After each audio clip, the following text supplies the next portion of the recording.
Well guys, we're back from the steel yard. Picked up the supplies we need for this first project, plus a little bit extra for a couple of extra projects. Wasn't able to get any film at the steel yard for you.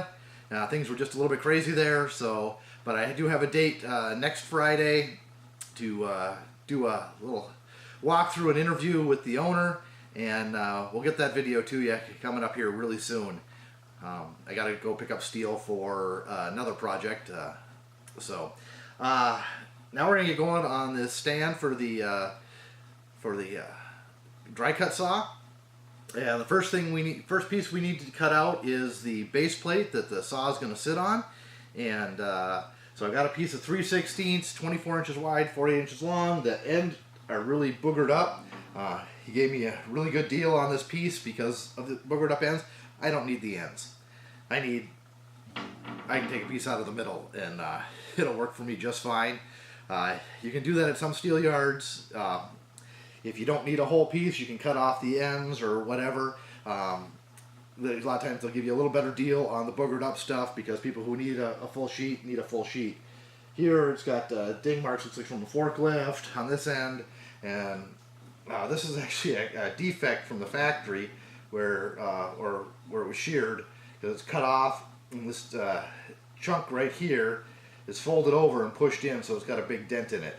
So we're going to stay away from that part, and we're going to stay away from this edge, and go ahead and get our piece cut out of the middle. And so let's get some measuring tools over here and take some measurements of the base of the saw, and we'll start there. Okay, here's the saw. We need a piece that's going to be big enough to go underneath this whole saw and give us some protection on the side. So first of all, we know that the saw is just about 20 inches foot to foot, which is going to work for us just fine, and it is about 12.5 inches wide. So that's going to be our starting point in our layout, and we'll get back over to the steel, get some measuring tools, and we'll get it laid out. Alright guys, so we're going to go ahead and cut our piece out. We know that it's 12.5 inches wide, and we know that it's 20 inches deep. I'm going to keep the whole 24 inches, and so I'm just going to come over here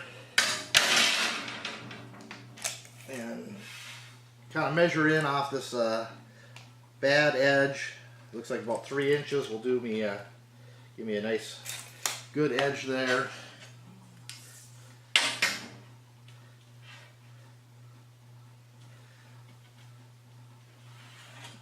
Okay, then I'm going to measure 24 inches off that line.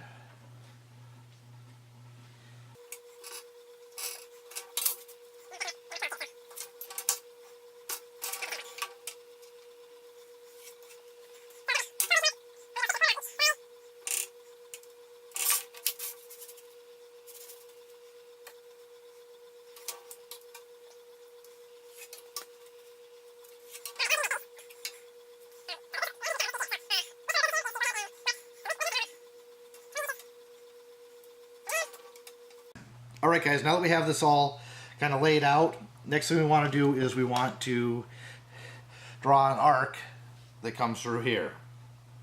So, got it marked off at, this is 10 inches, so I've got it marked off here.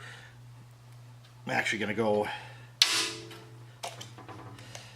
redo my mark here. I want this to be 6 inches in. And this is just one of those little hook magnets you use to put on your refrigerator or whatever. They're cheap at the hardware store, and they work pretty good for this kind of stuff. And I'm not going for exact here, so I'm just going to go ahead and set that over my line. Got just a piece of builder's string here. I'm going to go ahead and tie a loop in that. Alright guys, we're going to make our arc here now. I've got just a regular hook magnet with a hook on it, just because it has a straight shaft. These are pretty cheap at the hardware stores. Set over my point there.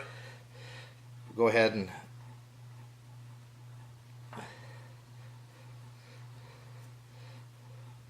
wrap our string around our pen.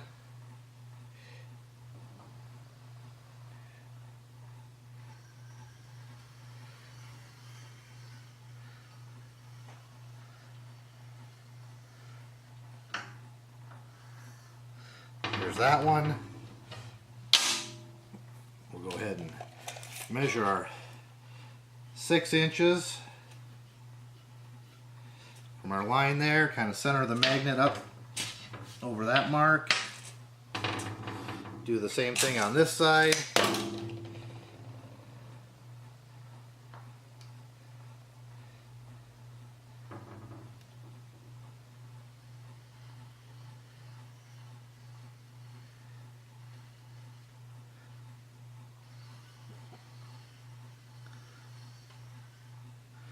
Yeah, I didn't get a very good line there.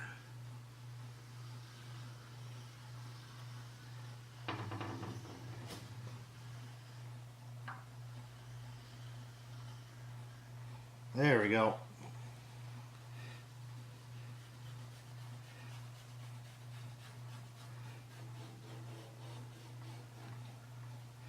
Okay. So that's our piece. I'm just going to go ahead and put X's in the areas that need to go away. And we'll go ahead and get this cut out.